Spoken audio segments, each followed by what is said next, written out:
muraba dusangiye ku ivuko no kuramuka muramahoro baduhuje amaraso burya niyamaraso bakunda kuzira niyamaraso bakunda kuzira kandi atari babatumve nabo baradusanze kwese kandi natwe twaremwe ko baremwe ndakaroga nkungu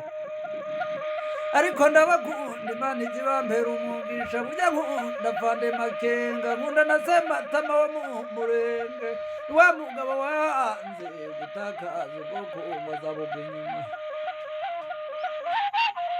burya ndamukunda Vande Nanga nawe yaturutse mu maporovensi atandukanye yemera kuza kurengera ubwoko burengana hariya hakurya muri Kongo ariko ndamukunda uwo mugabo muzomunshimire ndakaroga nkungu ndamukunda n'umuvugizi wazo nawe yanze kurara mu mabati yemera kuza kurara ahantu n'amakenga mu ishyamba ariko ndabakunda bariya bagabo bemera gutakaza amafaranga bemera gukorera ubwoko burengana baza kurenganura ubwoko bwa kamuntu ndabakunda ndakaroga ndabakunda muzabanshimire abo bagabo muzababwire muganda kugira bizobaha igihango ndakaroga nkungu ariko burya ntago mbanga sinoba bangikanya n'amasunzu sinoba bangikanya na Vande Masunzu wa mugabo wihakanye ubwoko akemera gukorera amafaranga wa mugabo warenganyije ubwoko none ubu ngubu akaba agiye kugwa ku rumaniko ubu ngubu nawe bari kumumanika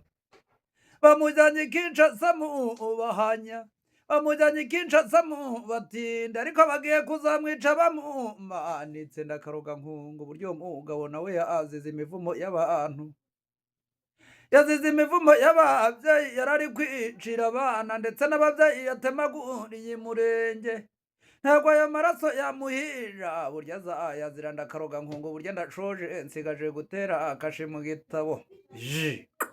ngo ndirukanga ntambara rwa ntabashwa n'intango yamaze amaboko ndi n'umwemera gitego ndumwemera shyaka natanze nka mugaro umugabo ntanga ni mugwana shyaka utagayenza umugongo mbanyikaye n'amakenga isonga seminege nege nambutse ingirende ndabazungu n'abasoda bamagarikiye nakandage sima na burya nabona hasize igisubiranye n'imanzi bakubita urukubita amarusho n'abangi yatugenda gisirikare muri amahoro ndabakunda Vande Makenga mukundana n'ingabo ze